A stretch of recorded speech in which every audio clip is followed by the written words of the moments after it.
So you have to do something or say something. Okay. Can you tell me about the traditional of Storyteller?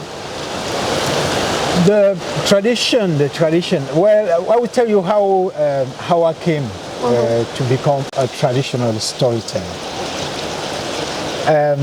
Some years ago, well, just over a decade ago, I published a book. And what happened is, I was thinking, oh, once I've done the book, like people will, everybody will grab the praise book, you. and people will praise, well, call me to, tell us about this book, we discuss and stuff, university and whatever. But what I realized in the context of Africa, where I was, in Cameroon, where I grew up, even most of my friends who bought the book really never read it. I'm not blaming, because it's a culture with all that we have nowadays, with culture of television, social media. People just prefer like short stuff. And everywhere I went, like when you had like events, somebody will introduce me. Oh yeah, this is my friend Upu Aout. He's an author. He published a book, and people are, oh, what is your book about? And I will find out myself answering that question 3 times, 4 times, 5 times in the same event. And at some point I just thought, oh no, this is too much. Just buy the book and then you read it. And then one of my friends made a joke. He said, well, why don't you just gather us and tell us the story in the book, and then we'll not ask you again. And we all had a laugh. But that made something click. It made me think again. It made me go back to when I was a child. Because I grew up in a very little village in the west of Cameroon, where my mother used to tell us, my parents, mother and father, every evening we sat around the fire and we would tell stories in turn. So, and I just thought, yes, that was interesting. Why did I even abandon it? And I thought, okay, I will try that. If I have 4 people and tell them the stories, at least they have the opportunity to interact. I can see their reaction. I can see whether the story can be adjusted or not. And that's how I went back to that technique of storytelling. And I've never looked back since then. Wow. So, and now I find it really, really rewarding to just say, or come and tell stories, and I can interact with people that is direct. So people can feel if the words that I'm using are correct or not. I can adjust it next time I tell the story, because as you may know, even if you're telling this the same story, it changes all the time.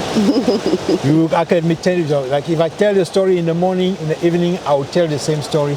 Some words might change, so it can only improve every time you're telling the same story, because you are reading people's reaction. It helps you to adjust the story as you go, as you carry on telling. So that's how I went back to that basics, and telling stories. Can you tell me about your organization, African Experience?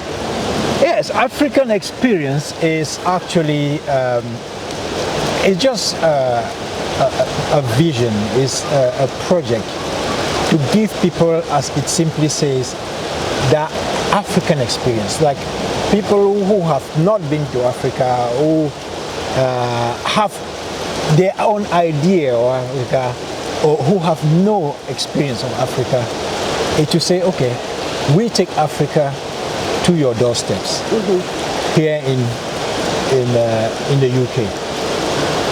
We take Africa by telling stories that you've not heard about or that you don't even know existed. For example, the series that I've developed based on African artifacts in Western Museum. One of the stories talks about artifacts that we can go and see, for example, at the British Museum, which is just not far from us here. Yeah. And you know, the British Museum is known to be the biggest museum in the world, but in the world, but where you have 80% of artifacts in there coming from other countries. So it's a display of the past behavior of British and the British Empire. So, and it's a display of, for most of the things, of the, what do I call it? The result of theft. Of things that were taken in context of Stolen during like conquest. And one of the most scandalous things that I have seen visiting the British Museum, if you go there, and I invite all the viewers to actually be curious. You go to the British Museum, you will see that you have a room for ancient Greece. You have a room for other part of the world, but when it comes to Africa, you have a room for what is called ancient Egypt, and you have a room for Africa. And actually, it's a small space. That's a shame. Where you have a few things that are on display. But we know, they say that 90% of the British Museum possessions are hidden, so they don't display everything at once. So it's only like 10% of things that you see there. But what I'm trying to mention here, and I call on the British Museum to change. We are in 2025, and the way you present things can tell a real story about your intention. So, and I tend to believe that this is ideology being used here, or maybe they might be doing it not knowing. The same goes for the Louvre Museum in Paris, the Metropolitan Museums of New York, the exception being the Humboldt City Museum in Germany.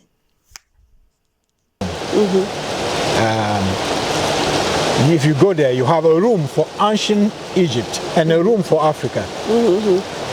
I'm making a statement here. Those things shouldn't be separated.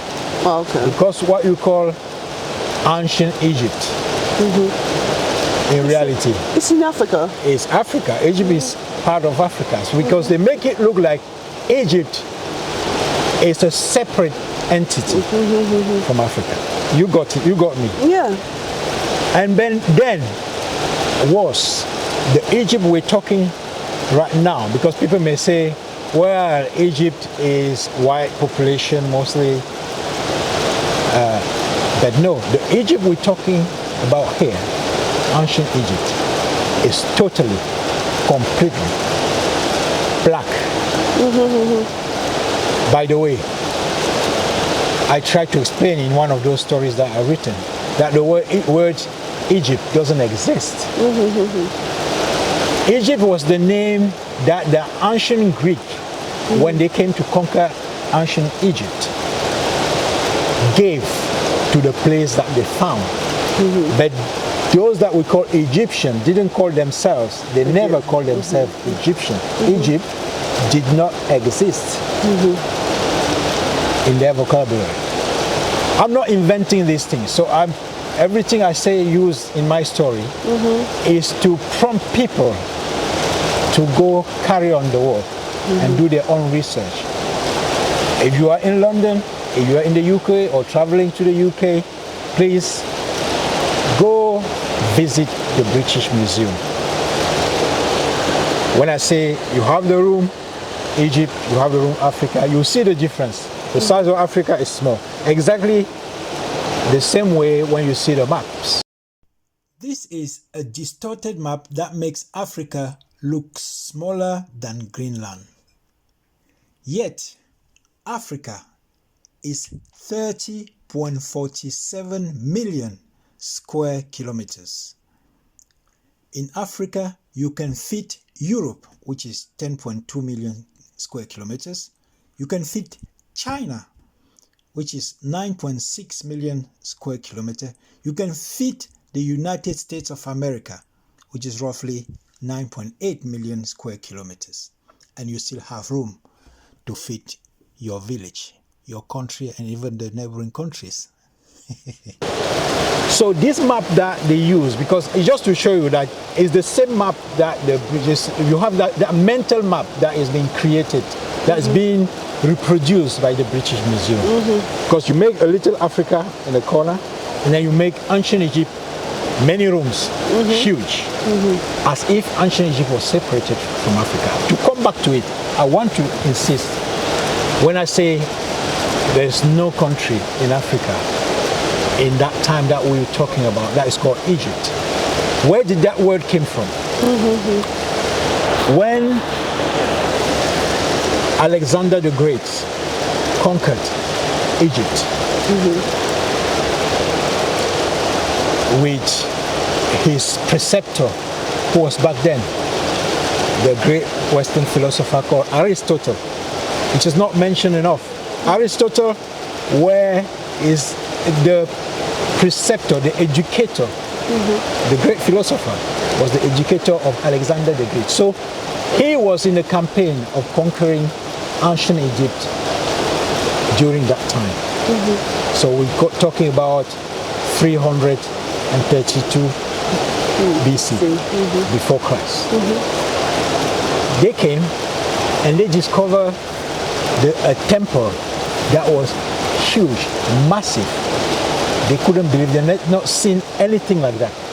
And on top of this temple was written Haka Ptah.